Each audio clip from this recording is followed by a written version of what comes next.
Good morning and a warm welcome from my side to this Procure Plus webinar on the circular economy. My name is Philip Tepper. I'm the manager of the Procure Plus campaign that is an initiative of ECLA local governments for sustainability. And I hope that we all together will enjoy the next 1.5 hours together on this exciting topic. Let me just quickly introduce the framework of this. The Procure Plus campaign supports public authorities in implementing sustainable procurement, promotes their achievements, and fosters change and good practice from public procurers and experts internationally. You can find more information on our website, which is procureplus.org. As part of Procure Plus, we run a regular webinar series on actual topics, recent topics. So today I'm very pleased to introduce you to the topic of circular economy. Just a quick note that the Procure Plus campaign is chaired by and vice-chaired by Mr. Pekka Sauri, the Deputy Mayor of the City of Helsinki, Messi Rios Iserra, the Deputy President for the Environment of the Province of Barcelona, and Lari Pitka-Kengas from the city of Malmö. So today we are having the topic circular economy and procurement. I called it a classic win-win situation, and I'm very delighted that today we have 3 experts with us that will share their insights into this topic and the link. We have Colin Webster with us, who's from the MacArthur Foundation in the UK. Pål Mårtensson from the Gothenburg Eco Park and in Sweden, and later Cuno Van Geet from Rijkswaterstaat in the Netherlands will also join us. So each presentation will last 20 minutes, and straight after each presentation, you all will be given the opportunity to raise questions. Dear attendees, so far you are muted, but this will then change for the discussion points later on. So I would like to warmly hand over the word to Colin Webster to give his presentation.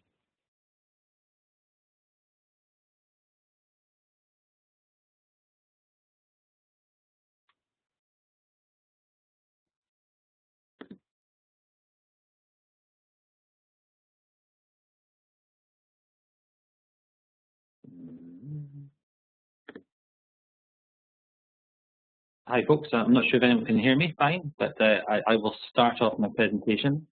If someone could just give me a word over the audio to hear, say you hear me okay? Yeah, super, thanks. That's great. So good morning everyone, my name is Colin Webster, I work with the MacArthur Foundation. We are a UK-based charity, and our goal is to accelerate the transition to a circular economy. We do this through engaging with business and through engaging in education as well. And what I'll talk through in this short presentation is an outline of where the circular economy is coming from, what it's different from, and some of the drivers behind the circular economy. I should say at this point, I'm certainly no expert on public procurement. In fact, I'm probably not an expert in anything, if I'm being honest. But I'll do my best to give you an outline of what the circular economy is all about. So the first thing to say is that the circular economy, I understand, has been requested by participants, regular participants on your call, and that's probably because of this feeling that the circular economy is coming to the fore somehow. This quote from Accenture last year sums up really that there is a groundswell interest in the circular economy, with 1/3 of CEOs, as it says, taking an interest in what the circular economy is all about. The World Economic Forum is a forum that we work closely with, and they certainly have developed their interest in the circular economy, partly through the analysis that we've done with McKinsey & Co. Excuse me one sec. I'm not sure. Okay, so I got a bit lost. Something popped up on my screen. Apologies for that. So where do we start from? We start from what business as usual, I guess. Let's look at what we call the linear economy and see how that contrasts with the circular economy. And when I like to tell the story, I start with choosing a product, and really you could choose any product, and we could see its life cycle through our economy as things stand today. So if we take, say, a mobile phone as a classic example, because it's a short life good, and it tends to be in operation for just a handful of years before eventually working its way into landfill. So what's the process behind developing products like mobile phones? Although we could have been more extravagant, we could have gone for a building which just simply has a longer life cycle. Well, the process, we would say, is it follows a very linear path, which is to say that we take resources out of the ground, we make them into products, if you like, and then we dispose of them. So there's a take, make, dispose model through which approximately, a good deal of the products that we make flow through this system like this. A throughput model, we would call it, because all of the materials and all of the energy travel through the economy in a very linear fashion, coming out of the ground and eventually being disposed of, and quite often, of course, being disposed of in rather unpleasant ways. And as the graphic makes clear, there's waste involved at every stage. That's waste of materials, that's waste of energy, and of course, it's waste of economic value as well. And as you can see from this diagram, actually, the waste problem really tends to be at the earlier stages in the process rather than at the end point where the consumers, if you like, get involved. So what of waste? Well, part of our economic analysis was to look at fast-moving consumer goods, things like textiles, food, drink, beverages, bottles, and so on. We saw that every year our economy generates $3.2 trillion worth of value in the fast-moving consumer goods sector. But equally, every year we throw away 80% of it, 2.7 trillion lost. And that's not a very sensible economy, we would say. So perhaps we should be capturing a lot more of that value and using it in a wiser way. Now, why should we be concerned about throwing away all of this value?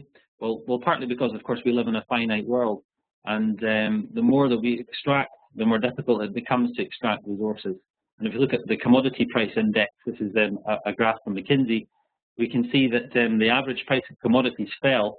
If you look at the left-hand side of this diagram, from 1900 down to the year 2000, year-on-year commodities, which is to say everything from soy to copper to oil, food and everything in between, fell year-on-year from 1900 to around about 2000. And that, I think, established this idea of design for obsolescence. If materials and energy are cheaper next year, then why should we be interested in recovering? You could argue was the economic mentality.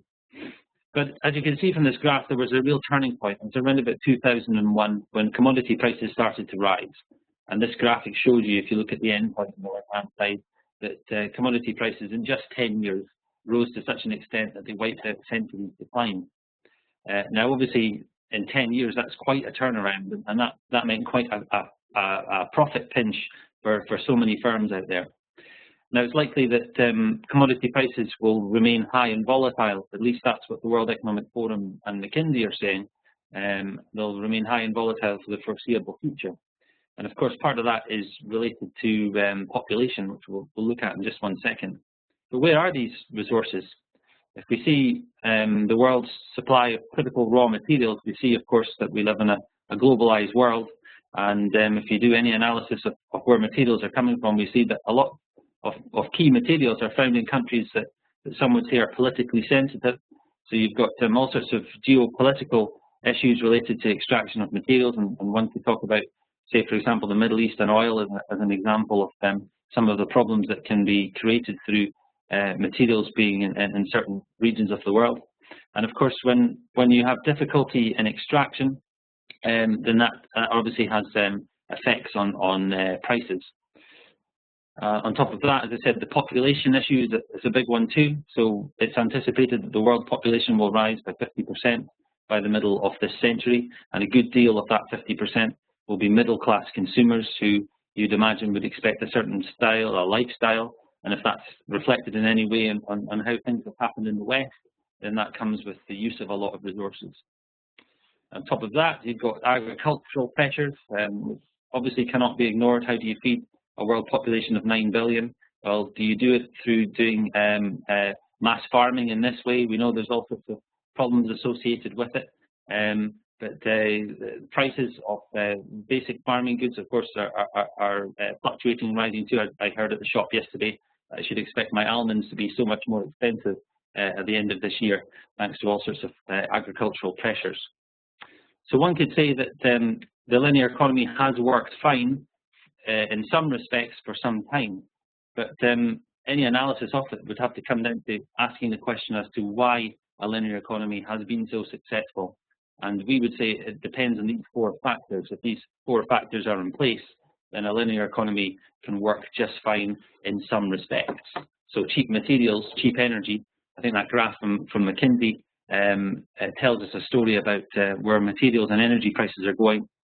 Cheap labour is necessary for a linear economy because you've got to have this high turnover of goods. And of course, to keep profits as high as possible, you keep costs as low as possible. And I dare say there will be cheap labour to be found, but perhaps that's not necessarily a good thing. And plentiful credit. Consumers need to have access to funds so that they can spend their money to keep the wheels of the machine oiled well. But of course, we know that there isn't plentiful credit any longer. There's all sorts of problems associated with accessing credit these days. So what's different, you might ask? Well, from the outset, we would say the circular economy comes with a goal, and that goal is that it's restorative by design. It's been designed in a way that restores or regenerates the economy and the biosphere simultaneously. The circular economy is influenced by all sorts of different thinkers. There may well be some familiar names to you here in this list. If they're not familiar, I would urge you to investigate, because they've all written some really fascinating work. But the circular economy is not our invention, of course. It's a collection of all sorts of different people's work, and it's been well influenced by these 6 names in particular. So a basic look at the circular economy is this graphic here, the most simple one perhaps. It shows that there should be 2 cycles of materials. So on the left-hand side, you've got a biological cycle, on the right-hand side, a technical cycle. So biological materials would include products, or rather materials, which can be returned safely to the biosphere in order to restore the biosphere, which is to say they wouldn't contain toxins and they could naturally degrade, perhaps to enrich the soil to create a positive impact rather than a less bad impact. Technical materials, of course, can't be returned to the biosphere, so they should be made at high quality, made to be made again, materials that could be used but not used up. And that implies that we'd have to be very clever about how we design our products so they could be disassembled at the end of their life in order for the materials to be repurposed. There's a more complex graphic here, but given the time constraints, I won't have time to go into it. But you can see the basics of it, the biological cycle on the left, the technical cycle on the right. And if I just draw your attention just very briefly to the biological cycle, you can see that, to the technical cycle with the blue icons, you can see that there are 4 different loops that materials could go through when they reach the end of a useful life. And what we say is that the distance of the loop from the user determines how profitable or otherwise the activity is. So to maintain a product, the spanner icon is much more profitable than, say, to recycle something, because of course when you recycle something, you're returning a material to its raw material state, which means it has to use energy and has to go through a chain of different hands before it can be usable again. So we took the idea of the circular economy to McKinsey & Co. About 3 years ago now, and they analysed 5 different sectors for us, which collectively take up about 50% of EU manufacturing.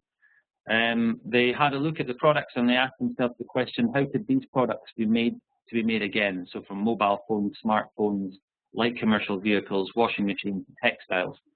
And through their economic analysis, they determined that the value of the circular economy to the EU was worth something in the region of $630 billion per annum. And that was just looking at 50% of EU manufacturing. So it's a rather conservative estimate, we would think. And they also analysed and came up with some markers for best practices for a business. What's the most profitable way you could design or you could run your business models? So we'll look at 4 principles of successful business models in these next slides. The first one is this power of the inner circle, and this is similar to the idea I referred to a couple of slides ago when I talked about maintenance. To maintain a product is to keep more money in the loop. If you think about it, the work that's involved in maintaining something is much less than the work involved in, as I said, to recycle or even to remanufacture something. So products should be made to be durable, so they can be, and in addition, repairable, so they can be used again and again, which is similar to this idea of the power of circling longer.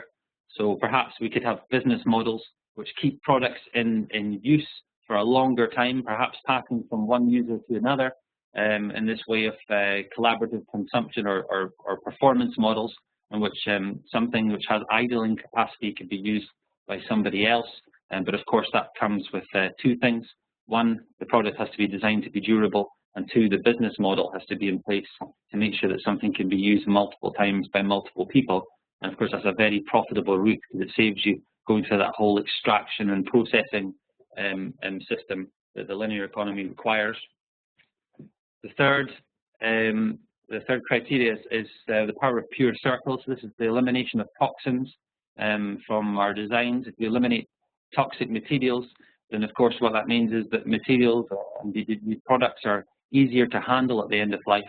If they're easier to handle, then that means they could be reallocated, reused in some ways. And of course, if you eliminate toxins, then to a great extent you eliminate a lot of your environmental regulation or regulatory issues.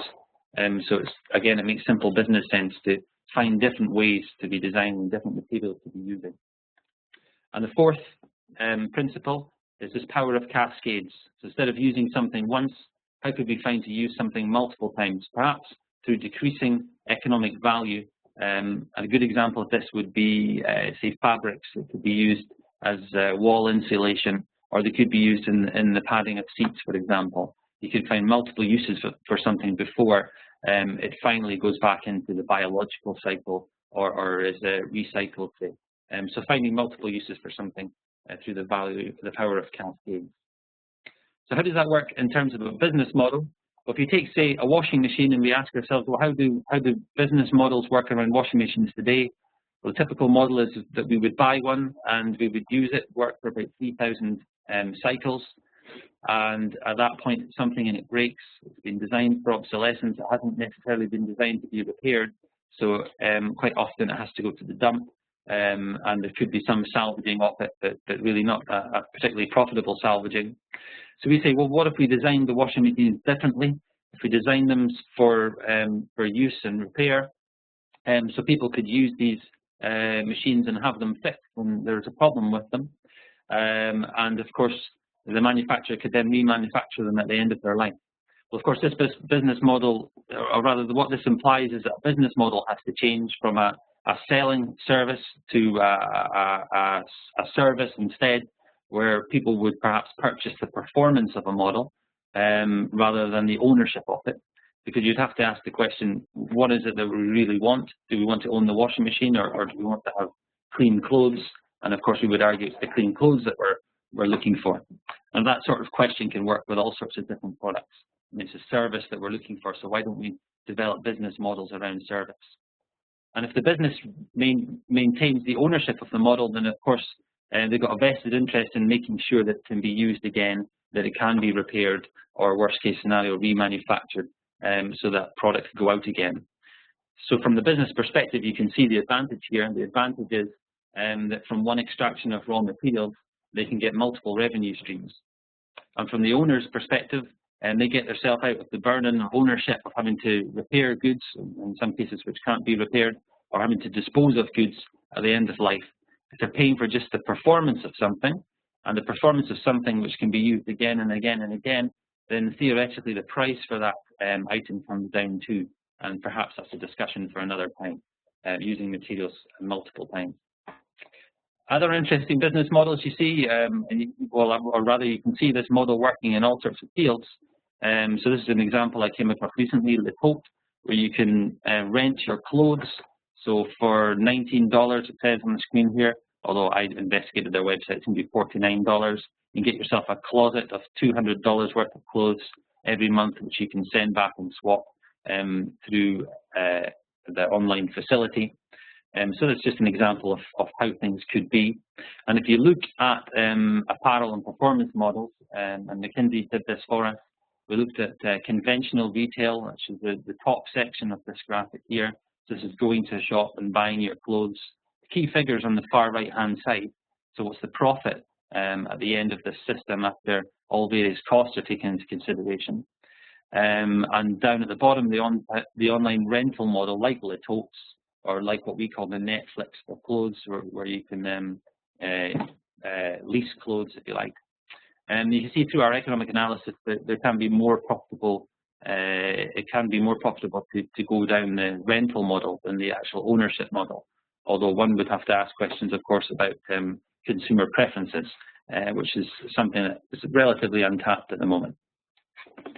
On top of that, there's the idea of collaborative consumption, where you can look at car clubs as a great example. I think a great success is the way that car clubs have been operating and certainly been growing in numbers. So rather than owning your car and having to pay the maintenance costs, the MOT costs, and everything else that tends to be associated with them, why can't we set up systems where people could effortlessly and affordably lease cars? And you're seeing this happen particularly in major cities more frequently these days.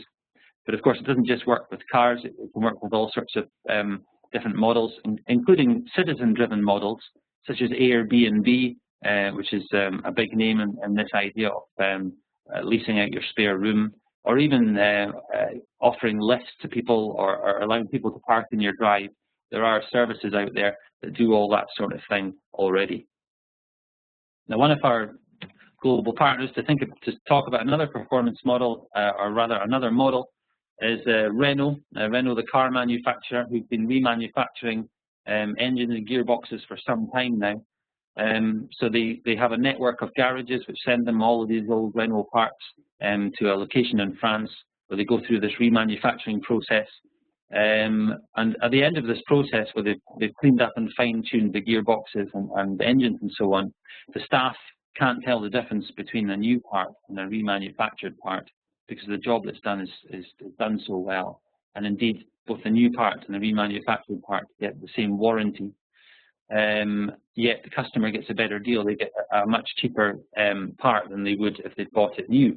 And what Renault have found is that actually their remanufacturing facility is their most profitable facility worldwide. And they want to have more of this type of work rather than less. So they're actively looking for expertise in remanufacturing. And I know that their various different departments are working together closely to see how they can scale up this model. So that's it for business models. But a couple of things to finish on. One is, what about this idea of materials and materials running out? Because it's a question that people often ask. Well, again, to go back to our McKinsey analysis to look at materials and how long using this model might work for us, you can see there's a real difference. If you look at the bottom graphic in particular, between a business as usual approach with what's going to become an overwhelming use of materials through a linear throughput system versus the circular system. If you look at the line on the bottom graph, showing us what happens under circularity, that landfill more or less evens out as the years go by. So there's a real potential within the circular economy to tick all sorts of boxes. As the opening presenter had said, it's a real win-win scenario perhaps through a circular economy, perhaps even a win-win-win as they like to call it, the triple bottom line there too. So some of the enablers for a circular economy, and the way that we see it, these 5 things in particular. So material and energy prices being so high, one might ask the question, when material and energy prices are high and volatile, is a circular economy the natural step? Well, there's all sorts of barriers to overcome to make it a natural step, of course, but certainly it's a question worth asking. The economic analysis that we've done with McKinsey and that we're now also doing with the World Economic Forum is certainly an enabler for the circular economy. Nothing makes people sit up straight more than saying that this is a $1 trillion opportunity to redesign our business models for profit and for better service for customers. Another enabler is this multilateral support, and I'll talk about a platform that we've put in place that can help with that in just a second. Consumer preference is a questionable enabler, although there is lots of evidence through models like Airbnb and car clubs and so on, or indeed just our mobile phones, that people are happy to lease these for a couple of years and then move on to the next model. So we would argue that maybe it's through tighter economic circumstances, but people are less likely to want to own things just now, or there's some analysis that says that. And modern technology is absolutely an enabler too. So additive manufacturing is a very exciting technology, and it'd be fascinating to see where that takes us. But also the Internet of Things and the mobile internet in general can be real drivers for a circular economy. In terms of procurement, well, we've done a little bit of work with some of our regional partners. Now, I'll talk about what our regional partners mean in just 1 second. And our regional partners, through this discussion on procurement, which is obviously an issue that they're interested in. When I say regional, I should say I mean governmental. So of course they see all sorts of problems around procurement, and they're much more knowledgeable on this than I am, seeing it not as a quick lever, but rather a slower process in which change can happen. But education is an interesting and obviously vital part of any change of system, because we are talking about a system change rather than a tweak at the edges. And when you take that system view, it's not about optimizing one part here and one part there, because what we might end up with is something which doesn't quite add up to the sum of the whole. So really you have to take this entire overview, the systems thinking perspective, in order to see where multiple gains can be made rather than small niche gains. So the education system has to involve educating procurement officers, we would argue, for a systems view, but also so that they understand the performance-based models. And to give you one example, some of our regional partners I know are working with Philips, looking at their lighting model. So something that Philips have been working on recently is a pay-per-lux model for lighting. So you don't actually pay for the fittings. I think you don't actually pay for the electricity either, but you do pay for the lux, or the lumens that you get from a light. And of course, by taking that performance-based view, then a government wouldn't be left with all sorts of stock which might become obsolete or have to be upgraded at a great public expenditure at some point. So understanding how performance-based models work is an important part of any education. And guidelines, of course, are always important, and sometimes guidelines can be in the way of things like performance-based contracts. Perhaps it's an ownership and purchasing model that's in place that has to be questioned. Another issue that was raised recently is over this idea of recycled content. So I've seen some public procurement documents saying that recycled content is all important and should be favoured, but if that recycled content contains toxins, is that necessarily a good idea? Does that fit with the ethos of a circular economy? Of course, we would say no, it doesn't. So is that a problem? That's something to be discussed. And obviously legislation in favour of one of the principles of a circular economy, where waste equals food. So what we're saying is there's no such thing as waste, it's simply food for another cycle. What we've seen in England is that there are some problems over putting food back into the system, used food or spoiled food back into anaerobic digesters and composting facilities. But there can be problems over legislation related to that. So finishing off with 3 quick final slides. One is to give you an example of something one of our partners is working on. So we are soon to team up with Amsterdam, who will be a new region working with us in our CE 100 program. And I was introduced to this idea recently of this site, which is close to Schiphol Airport in Amsterdam, which is, I guess, what you might call an eco park or something like that. I think they call it Park 2020. It's built along the principles of cradle-to-cradle philosophy, which is to say everything's made to be made again. Basically, it's circular economy philosophy in a large facility like this. And you should check out that website for some fascinating stuff on that. Our Circular Economy 100 program, which I've referred to a couple of times, is a program for corporations, large and small, or emerging innovators, we call them, and regions, which would be geographic regions, to come together to get involved to help accelerate the acceleration to a circular economy, accelerate the transition, I should have said. Sorry. So it's all about this collaborative approach, and we run regular acceleration workshops where we get people from all of these different corporations and regions together to look over some of the problems and to look at some of the opportunities offered by a circular economy.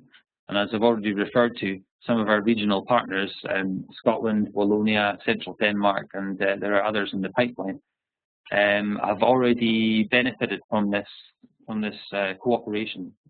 In one sense, because as regions they've been working together and sharing best practice, and in a second sense, because they've been working with people like Philips and looking at different types of models. So we see that overlap then as rather crucial, where the best practice can be shared and problems can be solved collectively.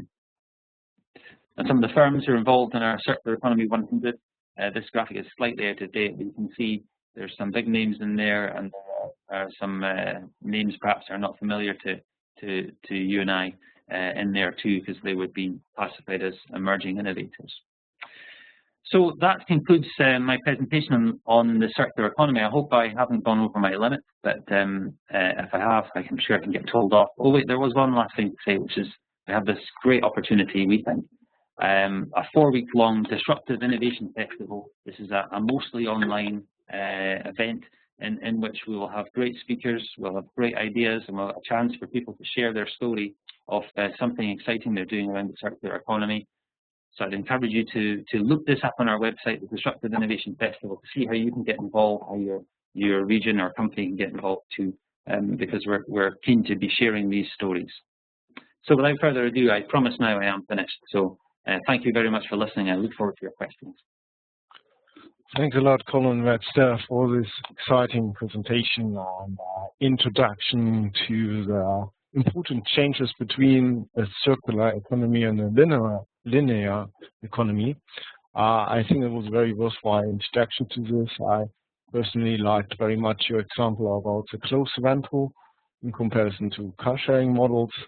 And thanks also for highlighting the importance that procurement needs to be more systematic, and that we are hoping to see more performance-based specifications appearing over the time.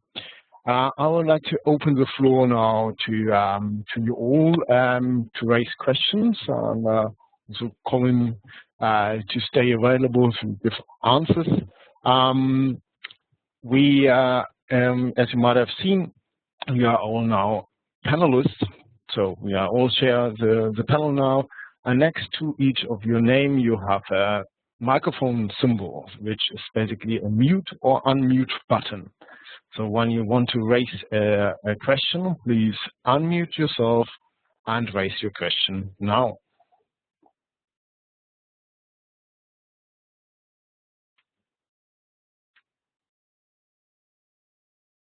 Are there any questions to Colin?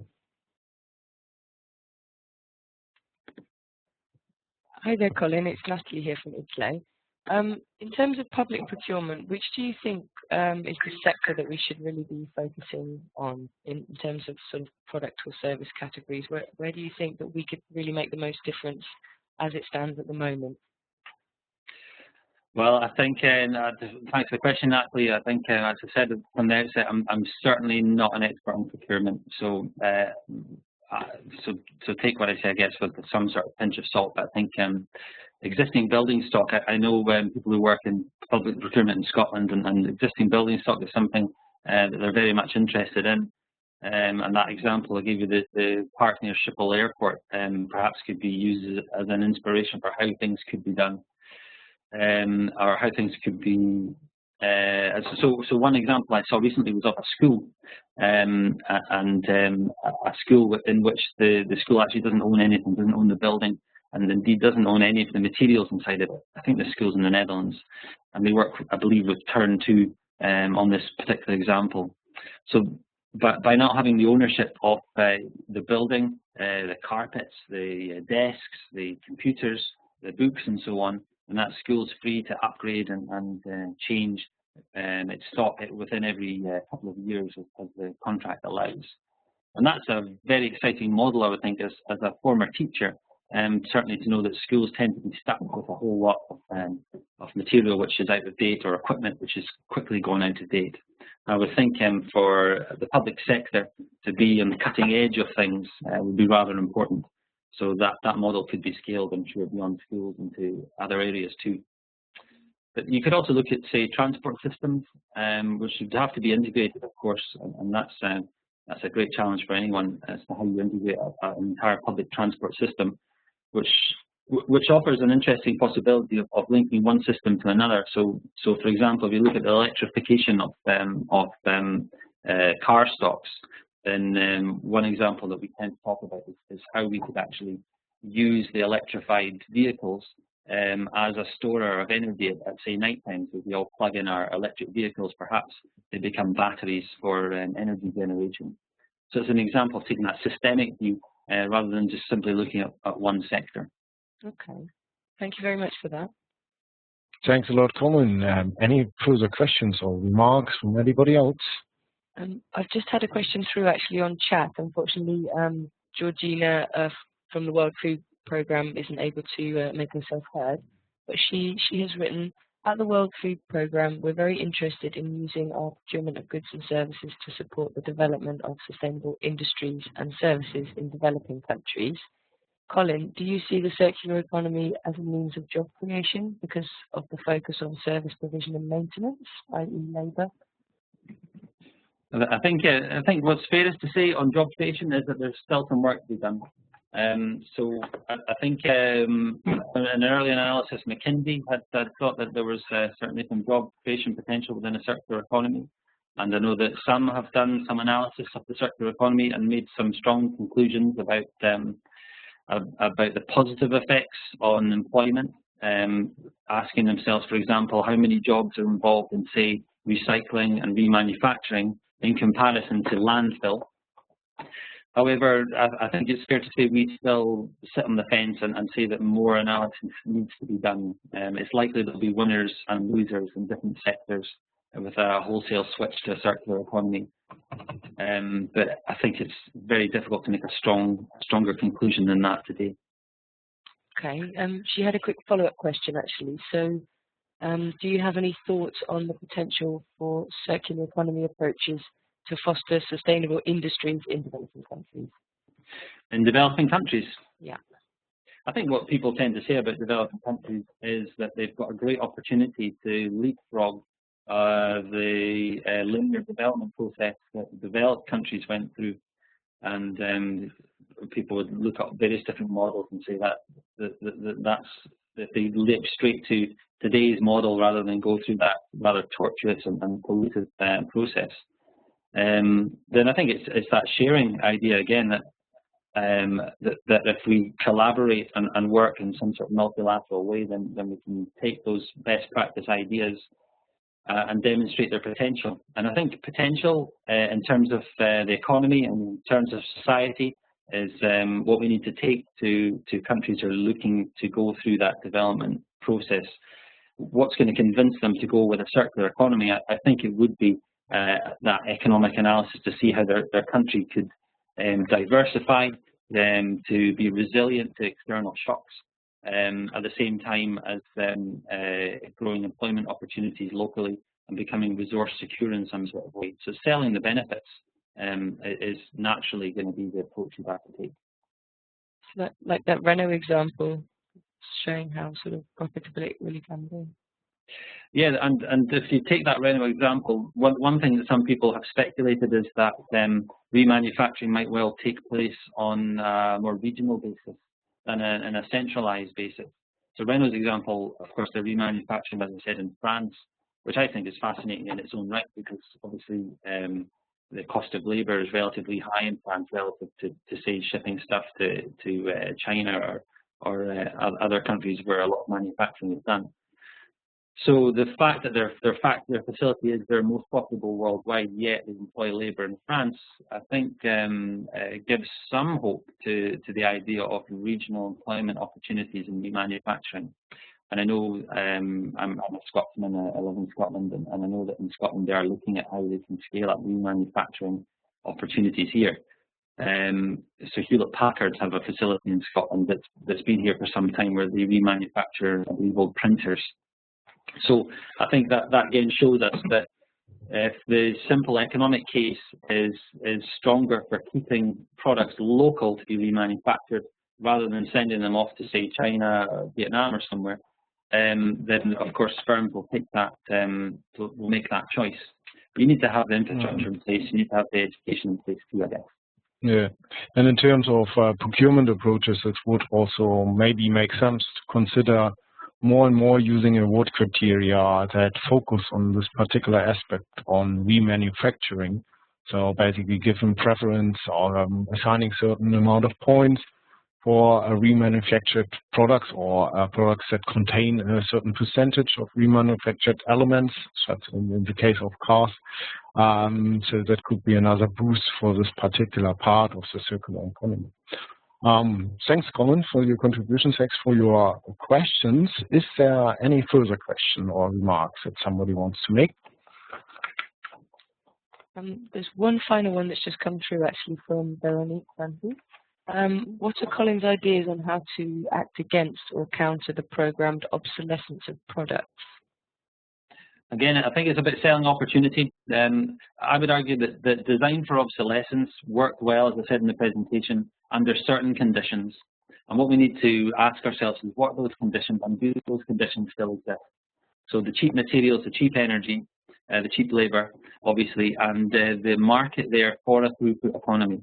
If those conditions aren't in place, then one might argue that design for obsolescence isn't necessarily a wise idea. So it's selling the benefits rather than selling the negatives around it. So what would the benefit be to, say, an electronics manufacturer of making a product which is made to be made again, a laptop, for example?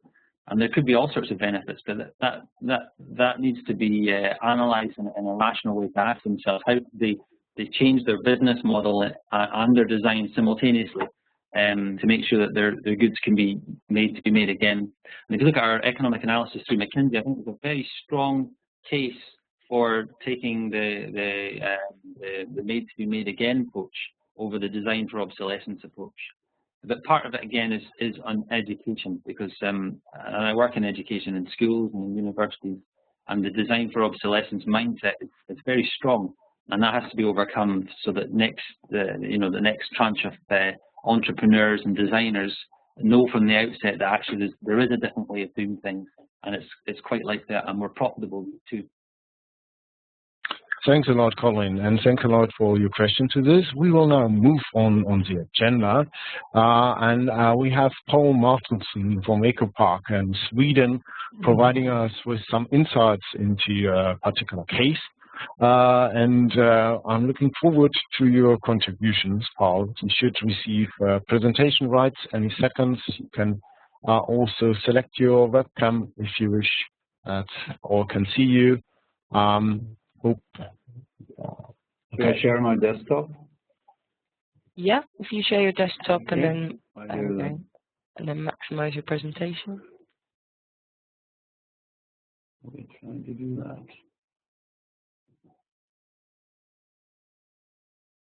Perfect. So everybody sees it now? Yep, wonderful. Okay. My name is Pål Mårtensson, and I'm from the city of Gothenburg in Sweden, and I'm working as a coordinator for the city when it comes to recycle centers, and I'm also one of the creators of the Recycle Park in Gothenburg. This is our city, and I hope it's a fast-growing, sustainable city, but we are also one of the worst incinerators in Sweden, but we are trying to get better and better for every day. This is the system we have in Sweden and also in my city, which is the second largest city of Sweden, with 500,000 inhabitants. And we have different collection systems. We have the door-to-door system, and we have also different possibilities to have a system where you can sort everything at home, or you have also the possibility to go to different recycle stations where you can put all the producers' responsibilities, packagings. An example is paper, plastic, metal, and so on. And we also have trucks going around in the city picking up hazardous waste, followed by a truck that is picking up the textile part of it. And we also have 5 different recycle centers where one is a recycle park or an eco park, and that's what I'm going to talk about today. And the recycle centers is where people go with a bulky waste that is not fitted into a real waste bin. It's, you know, more like furniture or stuff that can't fit in the regular bin.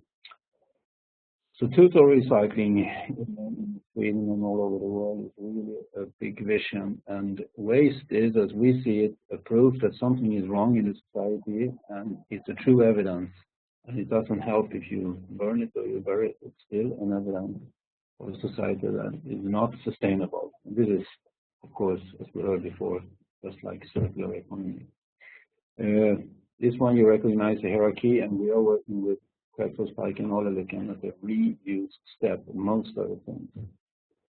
So why should we buy a why should we build a recycling or reusing park in Gothenburg? We have different thoughts about what we were supposed to do, but we had an introduction concept that we should have it as a new amusement park for reusers and recyclers in Gothenburg.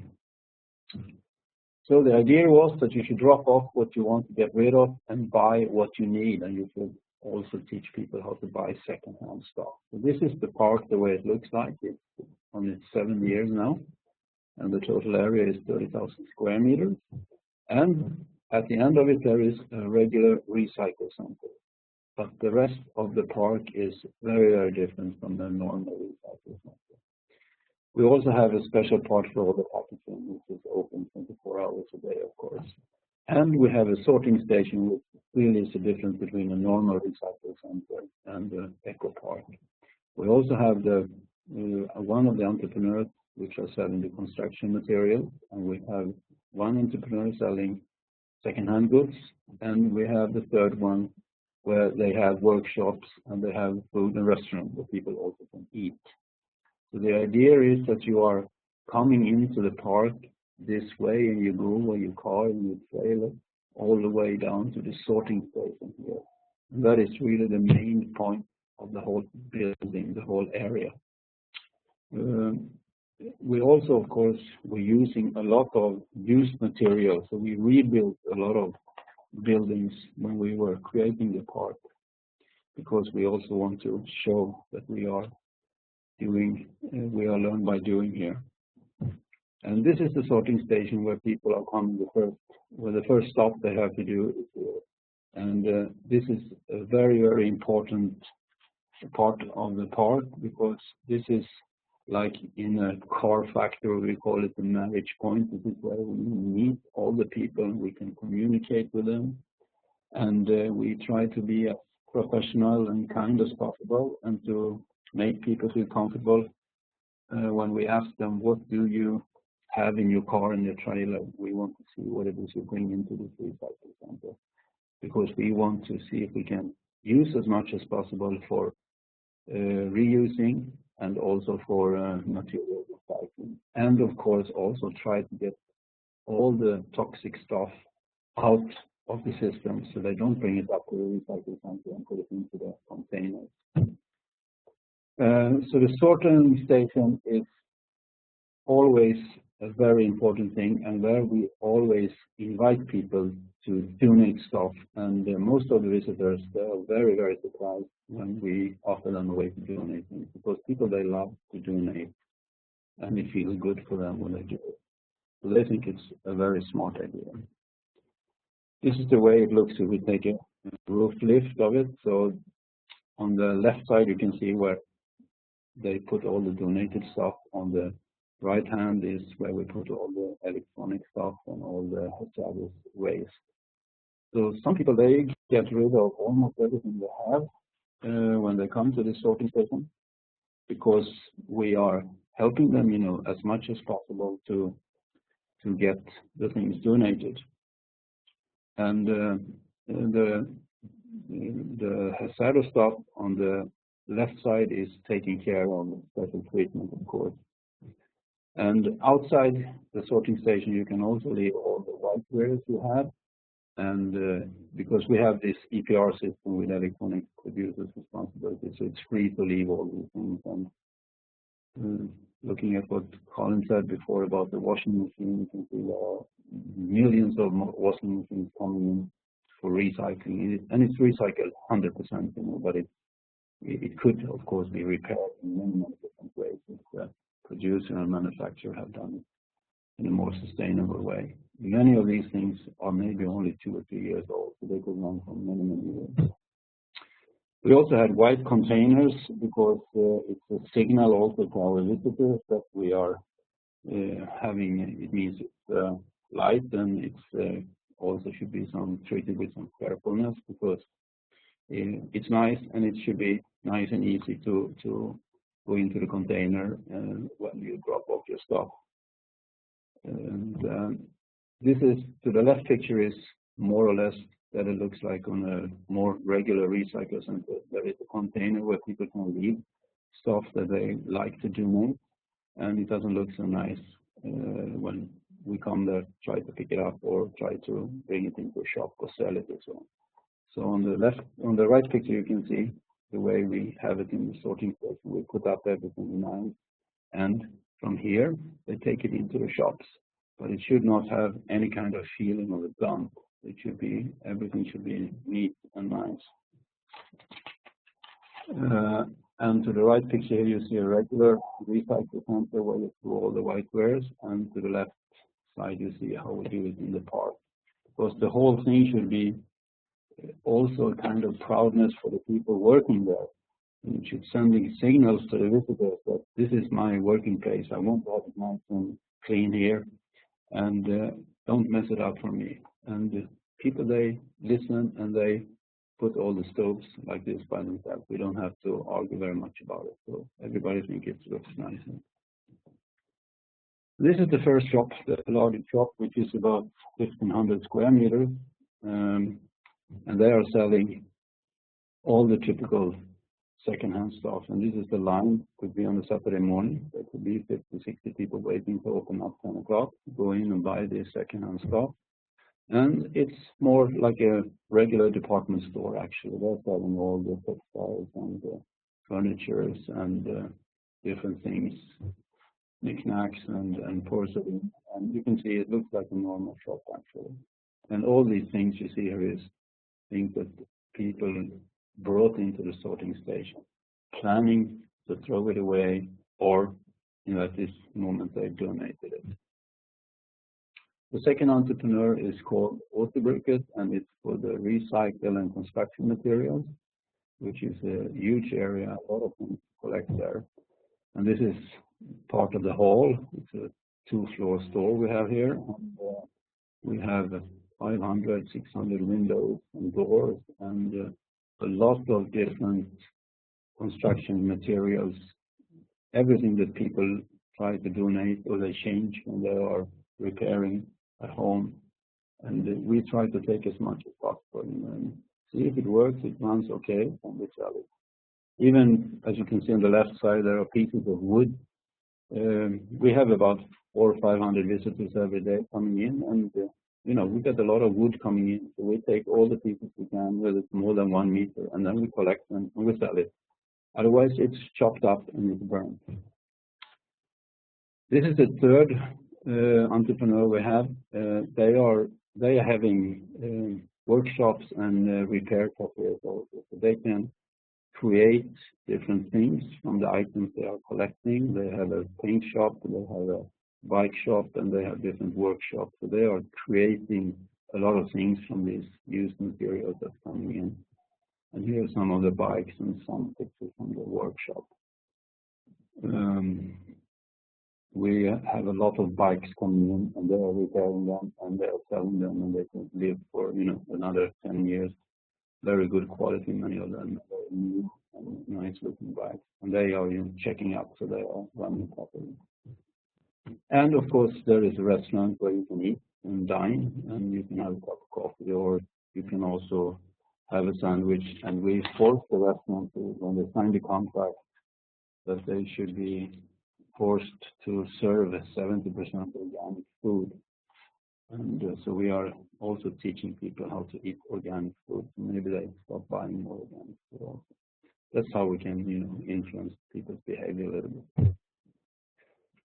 So when we are trying to marketing this eco park to the citizens of Gothenburg, we are trying to do it by it should be easy and it should be a pleasure to donate things, which people love to do, and it should also be okay and easy to buy secondhand stuff, and it should be easy to sort one's waste in the different containers or whatever they have up on the recycle center when it's time for that. And they should also understand what kind of recycling and waste system we have in the city. As it is today, we have about 300-400, maybe 400 visitors a day, and the turnover for the whole park is 1.2 million euro. And we have created a lot of green work.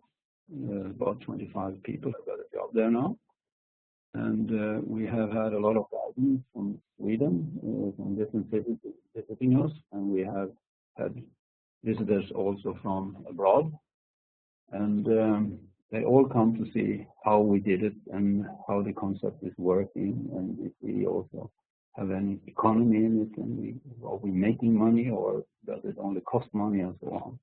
And as it is now, all the 3 entrepreneurs in the park, they are making money, they are making a profit actually.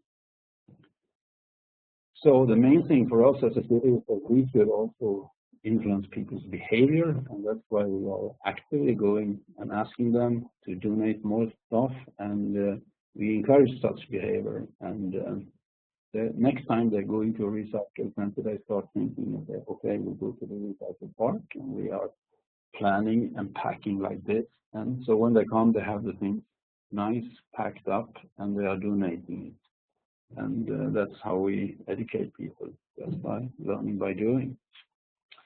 We also made a study out of how much of the used stuff we're getting in. So we were having 360 tons coming in 1 year during 8 months period it was actually.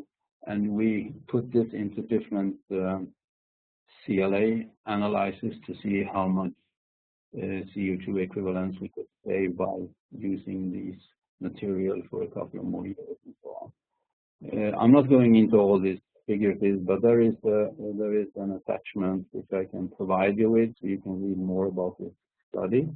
And of course, we scaled the whole park in this study also for the national level, just to see what it looks like. And here is a slide also showing the recycled park and the conventional park, the difference about reusing and recycling. The figures are quite interesting to see what a difference it is and how much you are saving in different levels.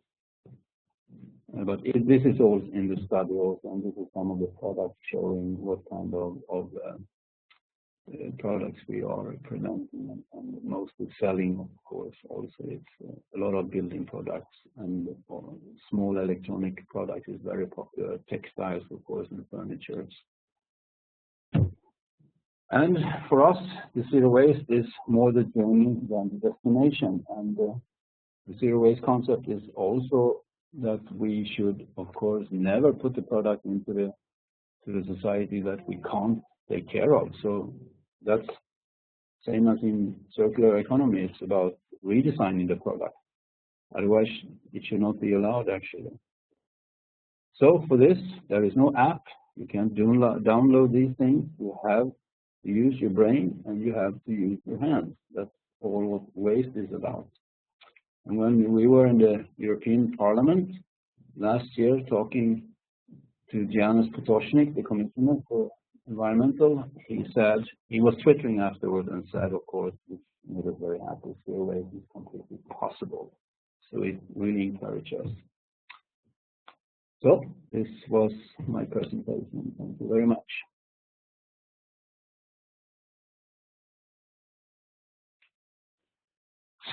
Thank you very much indeed, Pål, for providing this insight into recycling, reuse, and making the best out of products that still have huge value to each individual.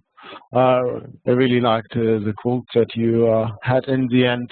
This is not a topic that's somewhere taking place in the small background of a workshop or shelter, but it's also reached the Commission and the European level.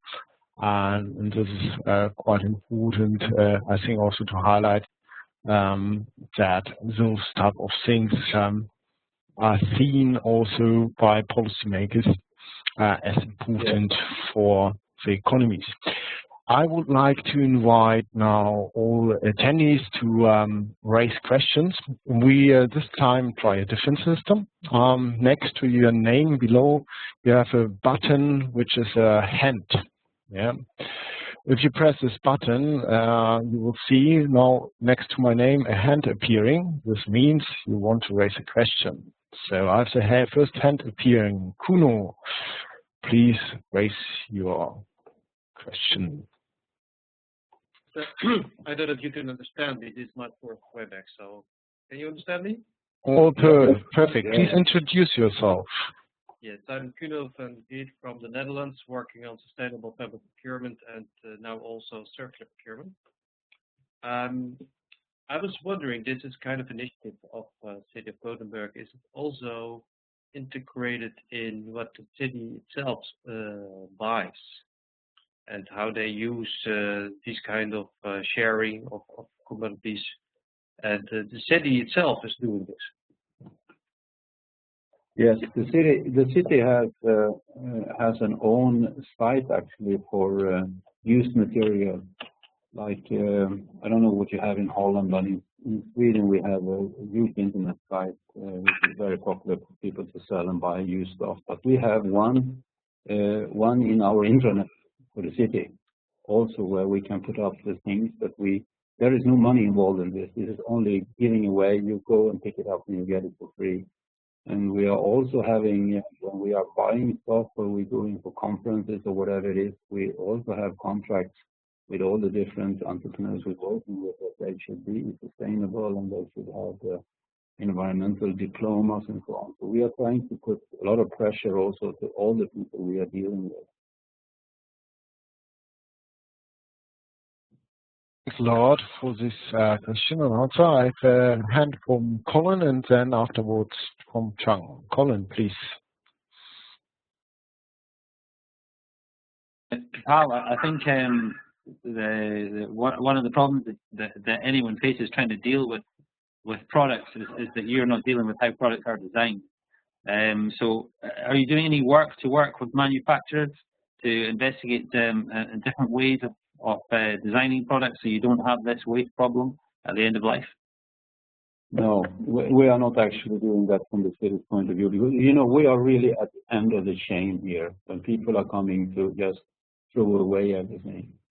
I mean, we are working for the city here. There are different departments in the city working more with the behavior questions and stuff like that, but we have no impact at all at the producers at the moment. Sorry.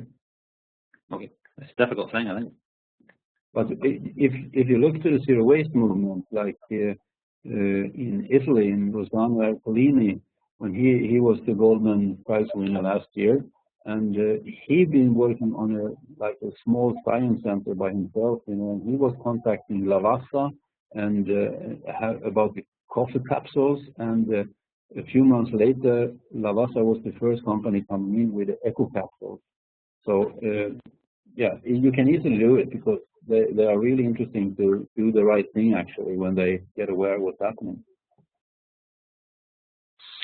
Thanks, Pål and Colin. I have a question or remark from Chung Deng Beck. Please introduce yourself and raise your question. Hi. Hello. My name is John Beck. I'm from a Taiwan Secretariat. My question is, what is the role or contribution of the city government in the developing and the running of this park? For example, does it give a land leasing, or it choose the business model, or to give the front payment, or doing the promotion? What is the role of the government? That's all. The department I'm working on is run by fees. We have no tax money. So what we did to make this investment, which was about 4 million euro, that we went to the real estate company in the city and we asked them to build this park. We had the idea and we asked them to build it, and then we signed a contract for 25 years to rent it, you know, like a rent lease system. So we were paying back this 40 million during 25 years, because we were hoping that we should make some profit out of the park also, which we are doing at the moment. So we are paying back the money they invested, and it's been a great success so far. So every entrepreneur, as I said, are making money, and so is the city at the moment. And we are, of course, saving a lot of virgin resources also by reusing and giving all these items a longer life. Oh, thank you. Yeah. So, Thanks a lot. I have a hand from Francis. Remo? Thank you very much, first of all, for this inspiring talk. I would like to know whether this is common practice in Sweden or whether Gothenburg is kind of a pioneer in this regard. I couldn't hear you. If we are... If you are a pioneer in this regard in Sweden, or this is rather common practice? Yes, we are actually. We are the first park that is built like where the sort is actually the recycle center. We built it around the recycle center as an idea. And the spin-off of this is that we have a lot of more people coming that are not going to a recycle center, but they are coming to donate things. So we are also increasing the donations from all the citizens because they have a place where they can go and donate the stuff, and it's run by the city. So they think it's a serious and good business. Mm-hmm. And are you facing any difficulties as well, or? Actually, we've been very, very lucky when we started it, because I think we only have positive reviews in all repertoires they've been doing and all the writings they've been doing. We have not even had any complaints about other second-hand shops that are saying that we are competing with them or anything. So I think it's only be a win-win situation for the city of Gothenburg and in the population here, and for the department where I'm working, and for the city as a whole. Thanks. Thanks a lot, Paul. Thanks a lot to you all for raising questions and making your comments. I would like to move on now and would like to introduce you to Cuno Van Geet from the Netherlands. He will get us back linking the topic circular economy with public procurement. Cuno, you have presentation rights. The floor is yours. Okay. I have to check out how this works technically. As I said, it was my first time. How do I get my presentation on? It's already on there. If you like, we can put it on our screen, and you can just ask us next slide. If you can't display it on your own screen, or you can try pressing share my. Okay. How do I connect to there? Sorry for this. Share. Share my desktop, and then. Okay. I have it here, I think. Is this working? Perfect. Okay, thank you very much. Yes, I gave this presentation in a slightly different form for the Advisory Group on Green Public Procurement in the EU. In the Netherlands, we are experimenting with circular economy and combination with public procurement, and we call it now circular procurement. How do I go to the next one? Yes. I don't have to say much about this because we already had an introduction about circular economy, but we sense there is an urgency for doing this for different reasons. It's not only the urgency of the resources that are depleting, but also the new green business models that companies see new opportunities, and also see the problems that they might get in the future about resource security. So there's a lot of activity in looking at finding a way to get the products and the resources more circular. And we're looking at the opportunities that will evolve from this for procurement and how you can do this. Just shortly looking at some critical raw and mineral materials. I always like this picture because you see that, well, I'm in Europe and we do not have the resources for all these materials, while we're using a lot of them in the EU, in the ICT, for example. So there are good reasons to really look at your own position and the geographic politics. The other good reason is also, like I said, there's a lot of money to be earned. Because right now the waste is becoming a value. It's becoming a value asset, and you can earn money from that. And companies see this more and more, and often the governments are a little bit lacking behind in finding the fact that you can actually get money from your waste. So we probably see a shift in this in the coming future. As we see it in our policy right now, we have a new policy document which says from waste to resources.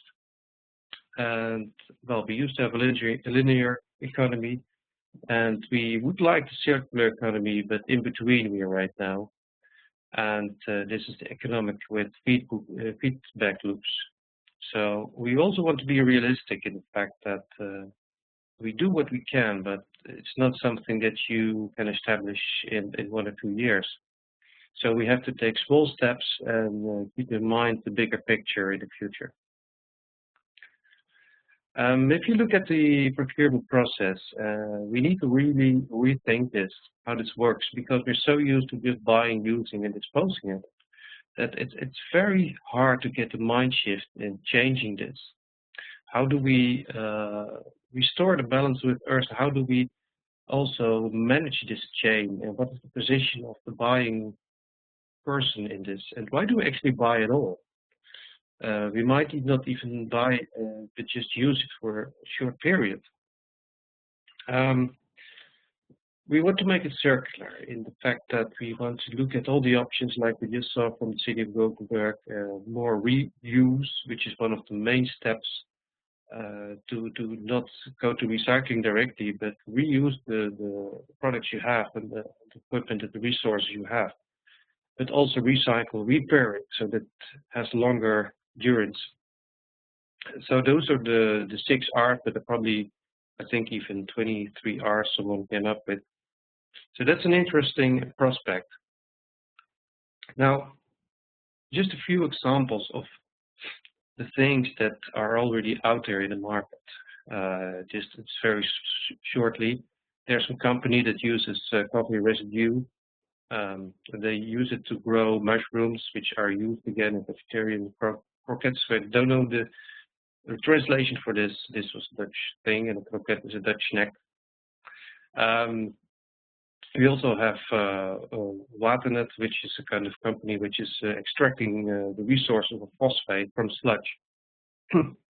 And we have actually some kind of new concept for a town hall developed by Tur2, where they looked actually of leasing the resources of the whole project and not just buying the office and constructing it, and then the one who designed it and knows what's in the building is out of the picture. So, and one of the most advanced countries also is the recycling of carpets, interface floor. I don't think I'm allowed to perhaps not say all these company names, but they are very good in these kind of things.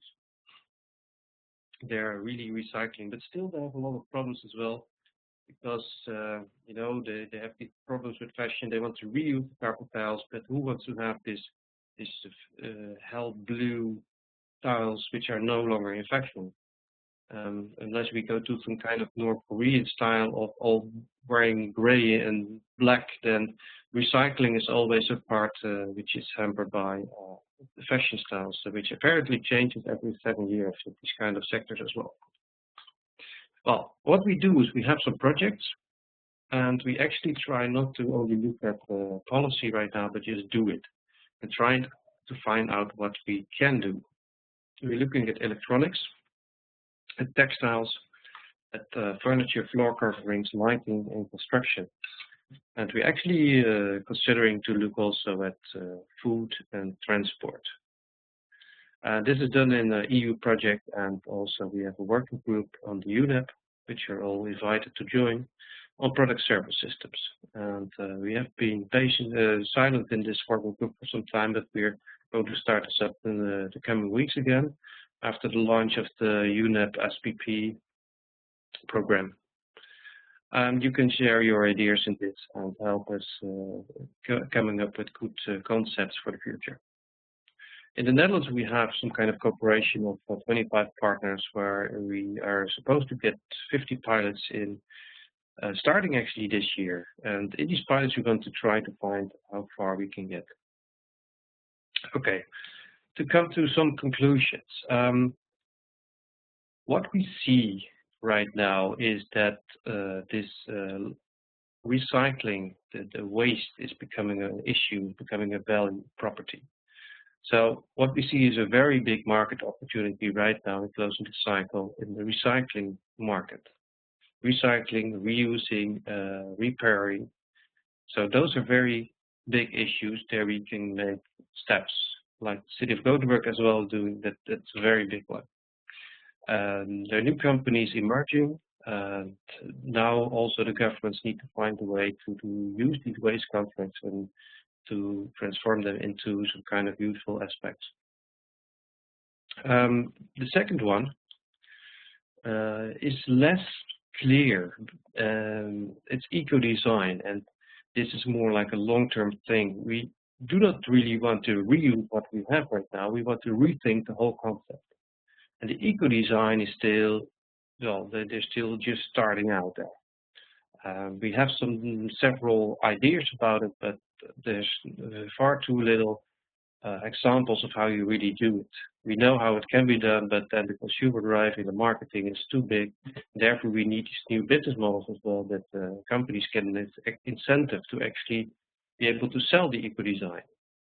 And product service systems is one of the options, like renting or leasing, and they can provide some incentive to really change the procurement on the starting aspect, where we need to think about not only the first part of buying the product, but also like what are you going to do with this product after you have disposed of it.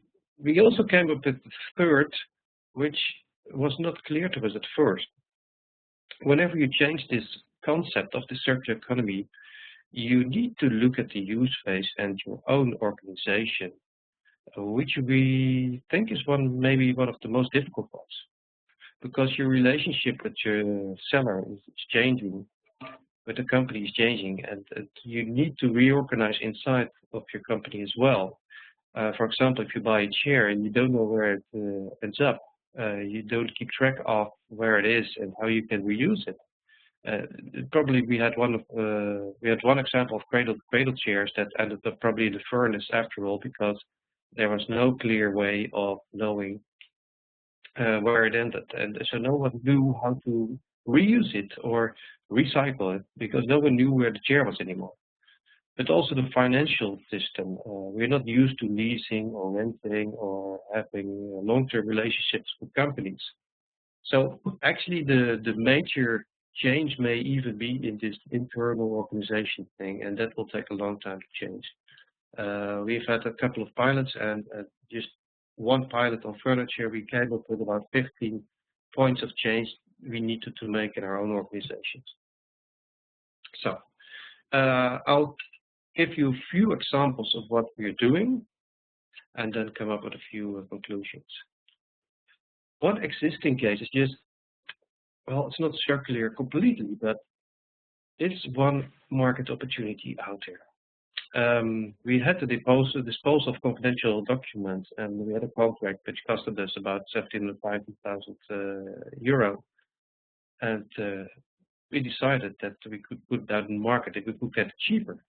But we found out that because of the high quality of the clean paper, it could be really reused very good. It was a very good resource for recycling, and we could actually get an income of it, saving 1.5 million euros, which is of course very interesting for the government and the people who are buying it. So the strange thing is we didn't think of it before, and why don't we do this with all our waste?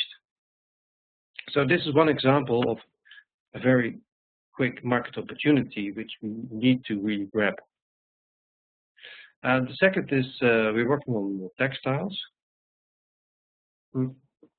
Textiles is a little bit difficult because it's produced in other countries than the EU. Though we design so part of it. And what we're looking at right now in the change, what can be changed right now, because we cannot get the full chain in a proper way. And we're looking at procurement for the Ministry of Defense. And they're looking at how can they reuse the uniforms they have right now, not in their same condition because they're not allowed to for safety reasons. They don't want any terrorists to use it. But it's very good quality material. It's all the same kind of material, so it's very good for recycling of the fibers. And right now we're looking at how we can collect it, sort it, and reuse it, or recycle it, and then get a new market for this, or actually use it in the new uniforms. And it's not only the real fighting uniforms, it's also just the normal uniforms you have in store. And we're also trying to hook up now with the police, the customs and the railroad company, the building contractors, who also have these kind of uniforms, and to build a big contract to get some innovation in the market. So the second opportunity in textiles is looking at procurement. The first one is recycling and how to be able to make the contracts on this. Second is procurement and how to include actually recycled fibers. Well, this is very much more difficult, but we are going to try it anyway. And the long-term strategy is design, because if you have a proper design, you can actually have a very big change. And design is also not in the developing countries sometimes, but it's in the EU, so you have actually more impact on the design. So we have kind of combinations in the pilots of the short-term and of the long-term vision. The second pilot we're working on is ICT hardware, and we buy or we dispose of about 20 to 40,000 PCs a year. Actually, we find out that we don't even know how much it is. It's very hard to keep track of all these data. We have some people who like to work in this, and what we see right now is two opportunities. One is the quick market opportunity, which is not quick at all actually, but it's a market opportunity. It's the recycling of the ECT hardware. There are several companies out there that reuse it, and the challenge in this is how to erase the data on the hardware. It's not for screens, it's easy because you don't have any data on this. But also the reuse, how do you keep track where it is and where it ends up? Because some of the things like take-back systems, they sometimes still end up in Africa on some kind of beach or whatever. And we want to try to make some kind of agreement with the people who are doing it, that they try to keep it all to the end of life in their system.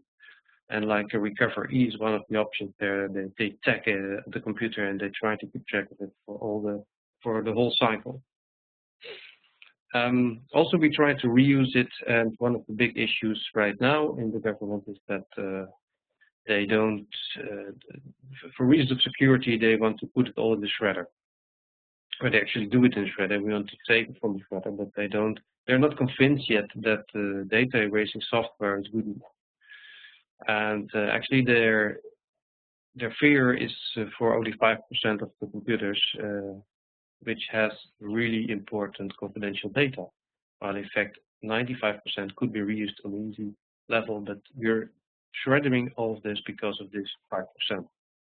So this is one of the challenges in the central government. Other governments are already putting it out in the market.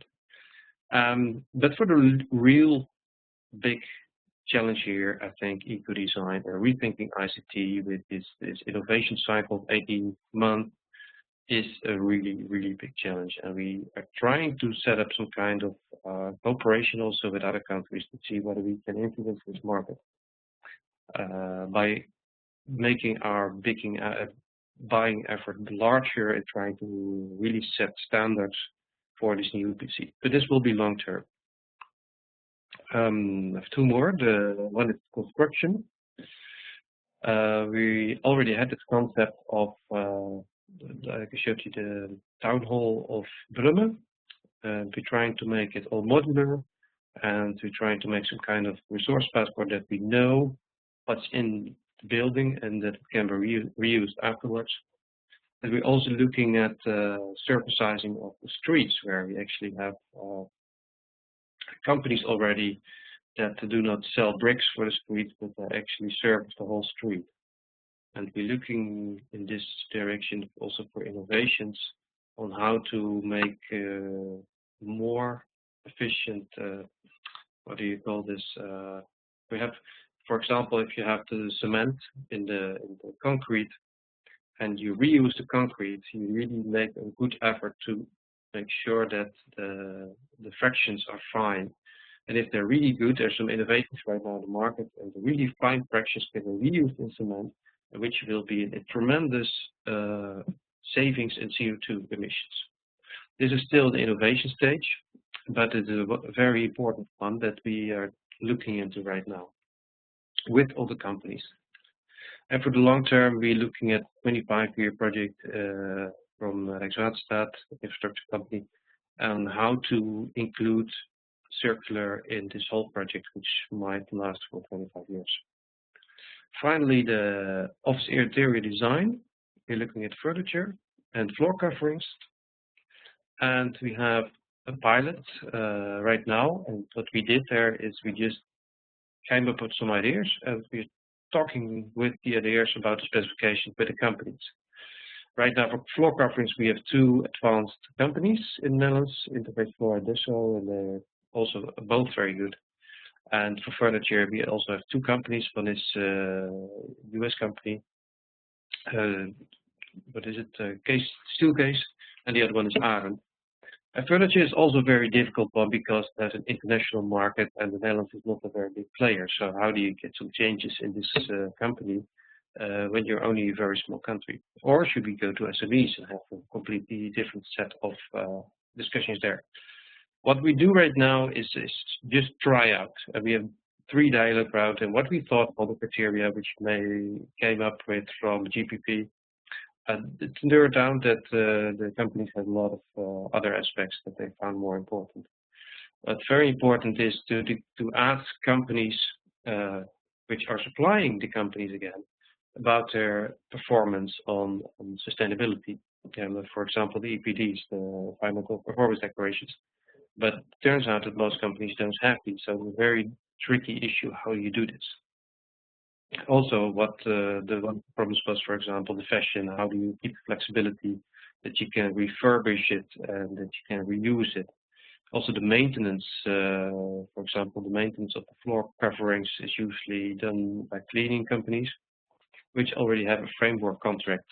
And if you want to reuse it, you really need to make sure that it's cleaned in the right way, otherwise it cannot be reused on the fiber level that you would like it to be. These are just some short-term pilots where we try out how it works, and then we're trying to find some bigger pilots. One is in Amsterdam, also the national. Oh, I have 1 minute left.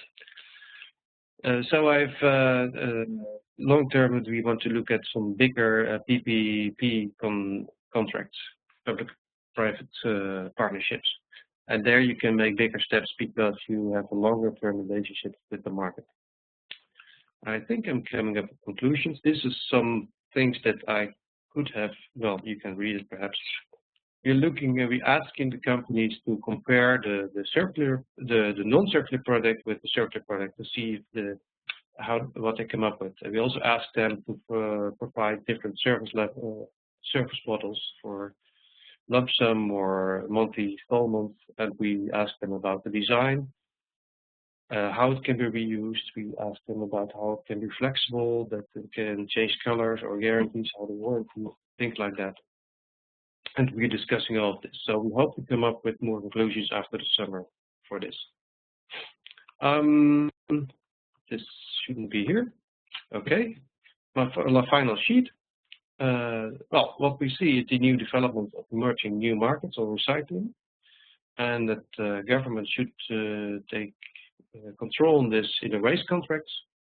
We also see some new first steps in product service system with a lot of problems in the financing, how you organize it, but also in relationships with the market. We also see something else, and I'm not quite sure what to do with it yet. There are many new bottom-up experiences, ideas in society, and the government is kind of not clear how to react on this. If small communities are coming up with some new ideas, but it doesn't fit in the policy they already set, then usually they go their own way. So we need to find a way to embrace these kind of initiatives. And finally, eco-design will be the biggest challenge, and we like to set some more effort on that. And we need to actually innovate in our own management and organizations in governments. Well, that's it. I hope it wasn't too long. No, thanks a lot, Cuno. That was a great insight into your first lessons learned in terms of linking circular economy and procurement. Thank you very much indeed for your presentation. I know that Cuno and myself are basically in the middle of the way to all your lunchtime, dear attendees, but still I would like to take this opportunity, if you have a question to Cuno, to raise your hand. You can do this by pressing the hand button next to your name. I've already the first question. Colin, the floor is yours.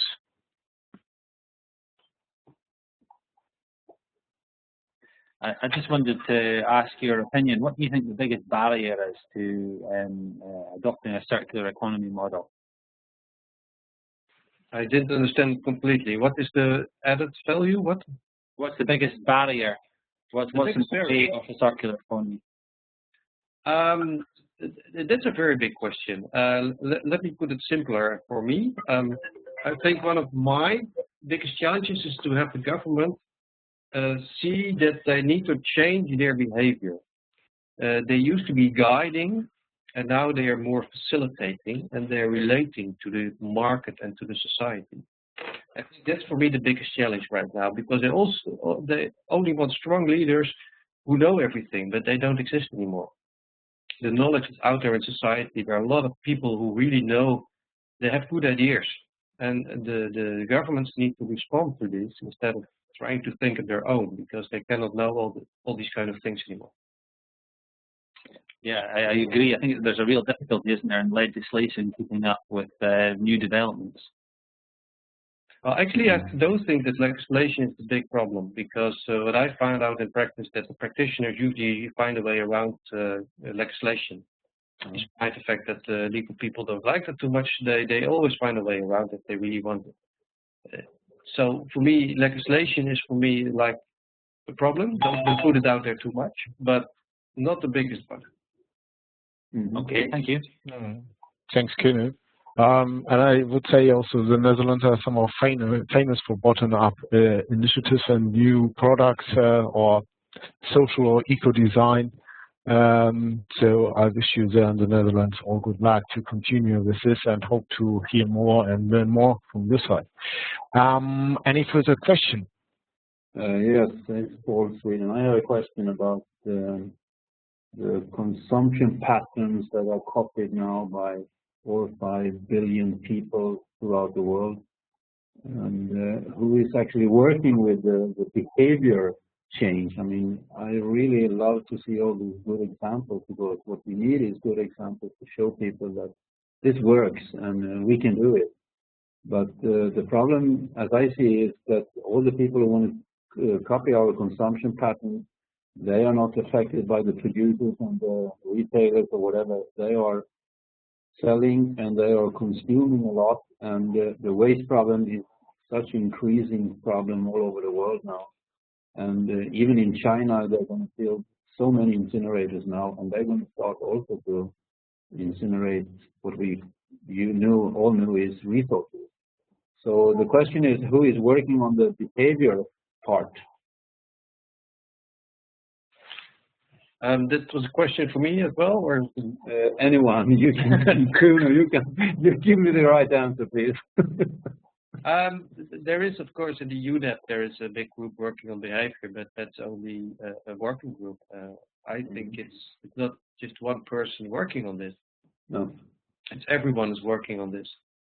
What I think is very important is that the people realize that consumption patterns need to be changed in a way that it's about quality and something you need and use, and not about the production of quantities. And therefore, you need a kind of mind shift in this in companies and governments and consumers. You don't need 20 things which are crap. Just buy one that's good, and that's a real big change in consumption patterns and behavior. That's right. For example, if you have an iPhone 5, it's working fine. Let's just make sure that it keeps working fine and not make the iPhone 6, 7, 8 and those kind of action. Because why would you need that? And still there's a drive in the market to have an 18-month innovation cycle.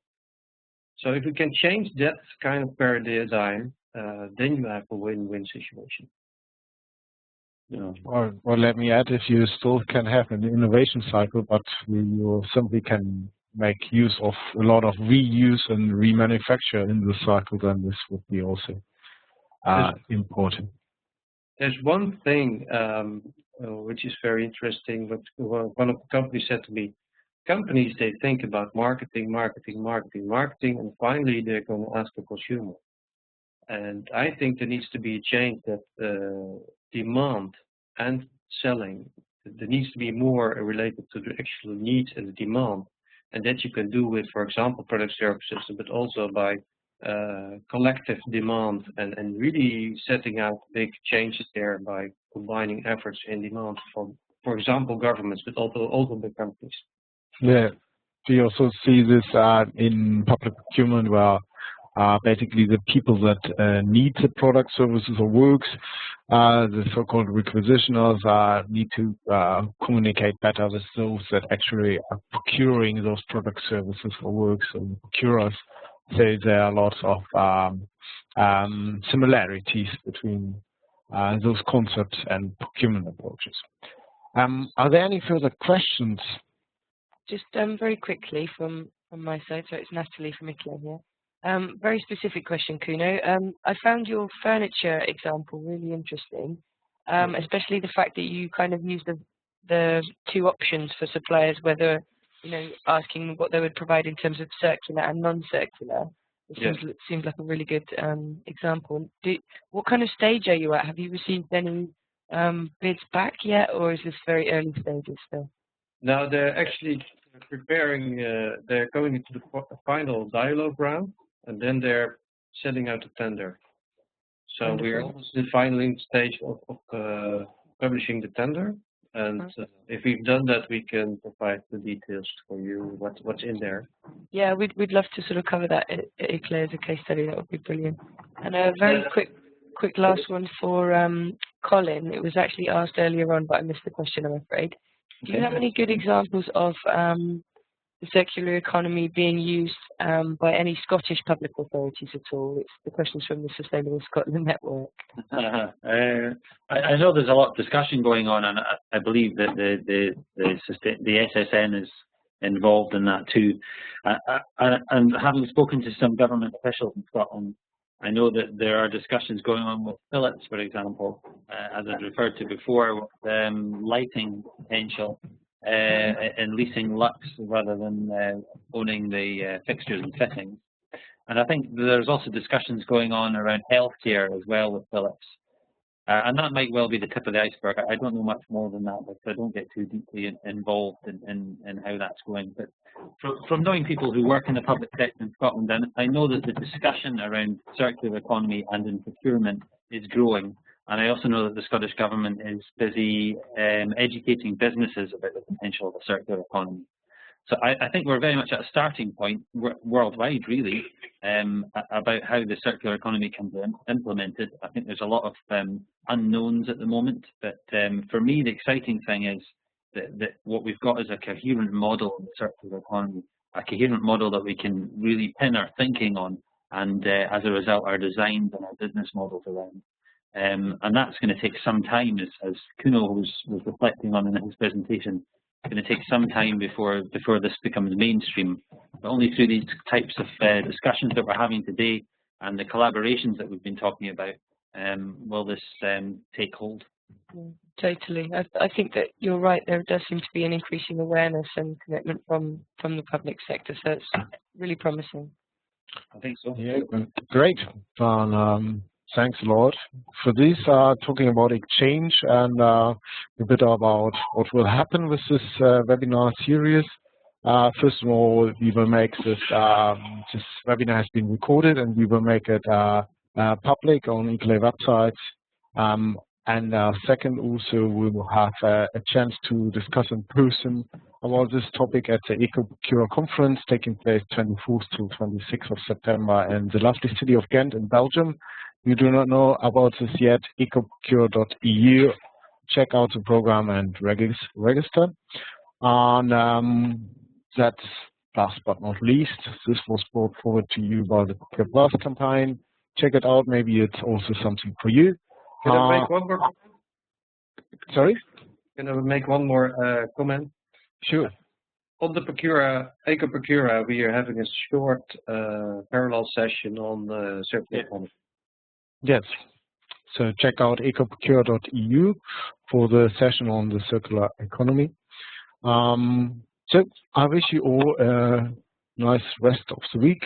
Good lunchtime, and thanks for your attendance and your discussions and fruitful contributions. Thanks a lot. Goodbye. Thank you. Bye. Thank you. Bye-bye. Just before you go, actually, Cuno and Pål, Yes. I just wanted to introduce you to each other basically, and I was just sending a request on LinkedIn to